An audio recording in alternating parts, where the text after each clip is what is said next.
Hello, this is John Reed talking from our project export venue at Sunderland at North East Bic. This is early June 2016 and I'm just going to talk on for a few minutes about the development of new export markets. This will be one of a series of short videos that take you through the various stages of development and also the options that are open to you as a potential exporter or as an existing exporter. First of all, you do have to take the long view. Nothing in exports, unless you're very, very lucky, nothing in exports happens overnight. It will take longer, more often than not, than developing new business in your home market for obvious reasons. Logistics, trust, knowing the market, cultural issues, legal issues, technical issues that need to be resolved, all kinds of things. So yes, you can get lucky, but most of the time you will find you need a plan to develop into an export market, and maybe an umbrella plan that covers all of the markets and the various stages of development as you go through the plan. The first place to start is always with what you've got. If you're getting inquiries from markets, it shows a level of interest in your product or service. You need to analyse that level of interest, but out of that analysis you'll find one or two markets that you need to know more about. And so that's the place to start.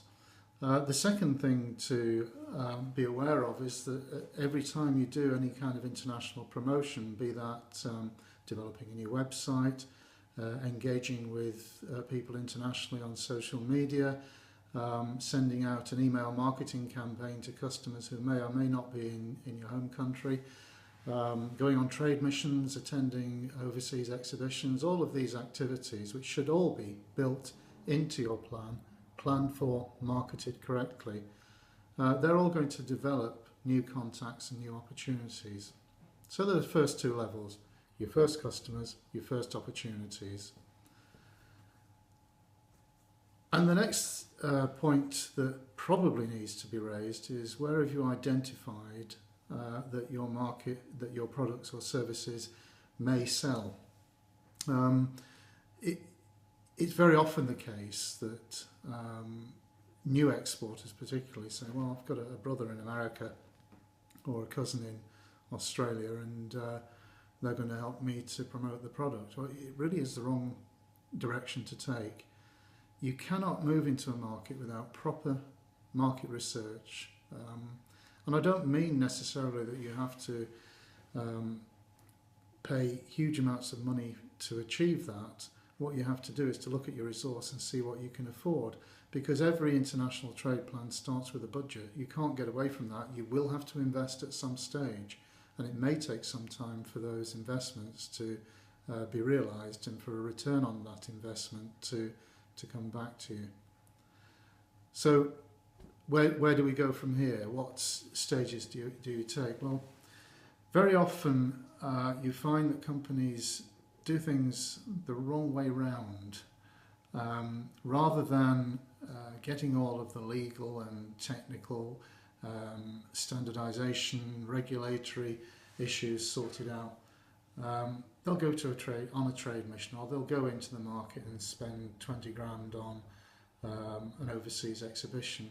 That really is the wrong way around, because if you go to an exhibition or on a trade mission and you haven't covered those areas of technical certification, regulation, legal protection and so on, then at some stage you are going to either get stung or you will not sell anything into those markets anyway.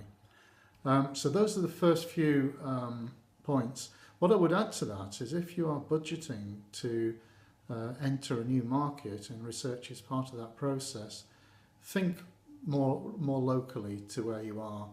If you take the standard advice that you get from government, etc., then you'll be aiming for the BRIC markets: Brazil, Russia, India, China, and South Africa. Russia obviously has issues at the moment that need to be addressed before companies can comfortably enter that market again with government support. Brazil is having all kinds of problems in spite of its high profile because of the Olympics. China tends to sell more to us than we sell to them, although it's a very, very good market for luxury items. Obviously things like automotive at the moment is very, very buoyant with China. So there are pluses and minuses, but look closer to home. Look at Ireland, look at France, look at Portugal, look at Spain, look at the Central European countries. These are all great markets and would probably cost you probably 10 times less to enter into than those big markets, and would probably realise a return much more quickly. So that's stage one of new market development. Project Export, where I am at the moment, these are free sessions. We have a number of venues around the country. Anybody can come in, whether a student with a bright idea or an existing exporter with a specific export issue to resolve. You can come in and talk to us, and we'll give you half an hour of our time, which will either give you the direction that you want.